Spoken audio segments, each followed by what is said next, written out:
هنا ممكن من مافنت تعمل نفسك بورتفوليو زي ده كده مثلا. هنا بيبان البروجرس بتاعك.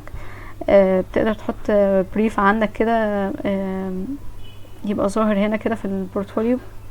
تقدر ان انت تعمل اد بروجكت. لما هتعمل اد بروجكت هتضيف بقى البروجكت اللي انت اشتغلت عليه. يعني مثلا خلينا نقول فيو بيج.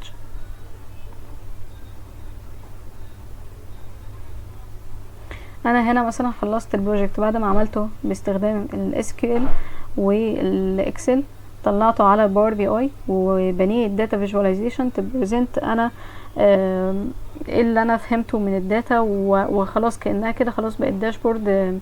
لو انا فعلا عاملاها للريستوران حقيقي، هو هيعرف يقيس البرفورمانس الخاص بالمطعم بتاعه بشكل مستمر من خلالها.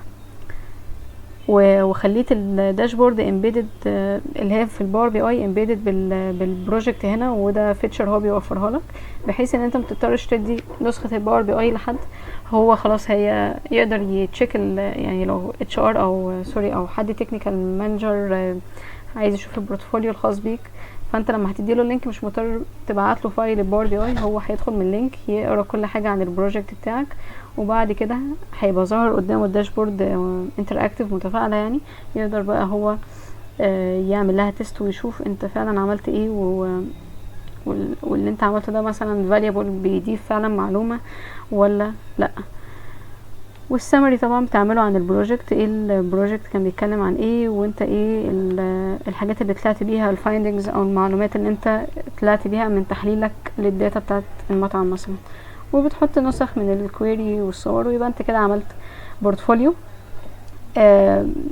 من الشغل اللي انت اشتغلته، ما يبقاش بس مجرد شغل عملته وخلاص. مثلا هتبقى حاجه كويسه انك اتمرنت، ولكن الافضل ان انت تطلعه كبورتفوليو الناس تشوفه. وتقدر تاخد الشير لينك وتعمله شير على لينكد ان او على اي منصه، وتاخد اللينك تحطه في السي في، يبقى موجود في السي في عشان اي حد يشوف السي في يبقى ابليكابل ان هو يكليك على اللينك ويدخل يشوف البروجكتس بتاعتك.